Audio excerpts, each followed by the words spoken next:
Hello everyone, welcome and welcome back to my new blog. তো তোমরা সবাই কেমন আছো? আমি তো ভীষণই ভালো আছি।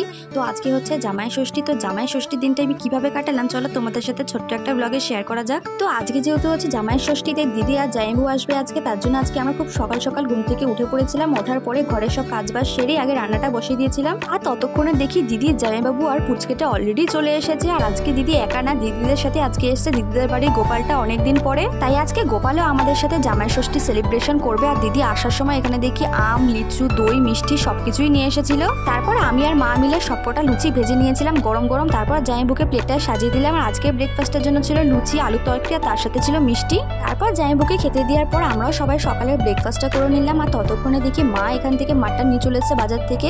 তো মা এটাকে ম্যারিনেট করে কিছুক্ষণের জন্য রেখে দিল। তারপর দেখি মা এখানে সব সবজিগুলো কেটে নিচ্ছে 5 রকমের ভাজার জন্য। ততক্ষণে দেখি দিদি এখানে মাটন রান্নাটা বসিয়েও দিয়েছে। আর জানো তো আমাদের বাড়িতে না জামাই ষষ্ঠীর কোনো নিয়ম নেই, তাই আমরা শুধু খাওয়া দাওয়াটাই করি জামাই ষষ্ঠীতে। আছে তোমাদের কাদের কাদের বাড়িতে জামাই ষষ্ঠীর নিয়ম আছে একটু কমেন্ট করে জানিও তো। আর আজকে না প্রচন্ড গরম পড়েছিল, তার মধ্যে মা দিদি রান্নাঘরে ঘেমে ঘেমে অনেক রান্না বান্না করছে। তাই ভাবলাম সবার জন্য একটুখানি শরবত বানানো যাক। আর ঘরেও সেরকম কিছু ছিল না, তাই আমি লেবু আর পুদিনা পাতা দিয়ে সবার জন্য একটুখানি শরবত বানিয়ে দিয়েছিলাম। তারপর দেখি এখানে মাটন রান্না করা অলরেডি হয়ে গেছে। তার সাথে মা এখানে সব 5 রকমের ভাজা করছে, তার সাথে মাছের কালিয়াও করছিল। আর ততক্ষণে আমি স্নান টান করে এসে 2 গোপালকে খেতে দিয়ে নিয়েছিলাম। তারপর রান্নাঘরে গিয়ে দেখি মাটনের কালারটা তো ভীষণই সুন্দর এসেছিল। আমার তো দেখি পুরো জিভে জল চলে আসলো। আর রান্নাটা শেষ হয়ে যাওয়ার পর আমি আর মা বসে পড়েছিলাম জামাইবাবুর প্লেটটা সাজিয়ে দেওয়ার জন্য। আর আজকে আমার দাদারও নেমন্তন্ন ছিল আমাদের বাড়িতে, কিন্তু আমি একটাও কোনো ভিডিও নিতে পারিনি সেরকম ভাবে। তো চলো আজকে মেনুটা তোমাদের সাথে একটু শেয়ার করা যায়। আর আজকে জামাই ষষ্ঠী স্পেশাল মেনুতে ছিল ভাত, তার সাথে ছিল 5 রকমের ভাজা, আলু ভাজা, কুমড়ো ভাজা, পটল ভাজা, বেগুন ভাজা, কাঁচকলা ভাজা। আর তার সাথে ছিল ডাল, মাছের কালিয়া, মাটন কষা, চাটনি, পাঁপড়, আর তার সাথে ছিল মিষ্টি আর দই। তারপর সবকিছু সাজিয়ে জামাইবুকে খেতে দিয়ে দিয়েছিলাম। আর তার সাথে দাদাকেও একবারে খেতে দিয়ে দিয়েছিলাম। তারপরে গিয়ে আমরা সবাই বসে পড়েছিলাম খাওয়ার জন্য। আর আজকের দুপুরে যেহেতু এতগুলো আইটেম ছিল, তাই আজকের দুপুরের লাঞ্চটা তো একদম জমে গেছিল। আর সবকটা রান্নাই ভীষণ ভালো খেতে হয়েছিল। আর মাটন কষা তো একদম দুর্দান্ত খেতে হয়েছিল।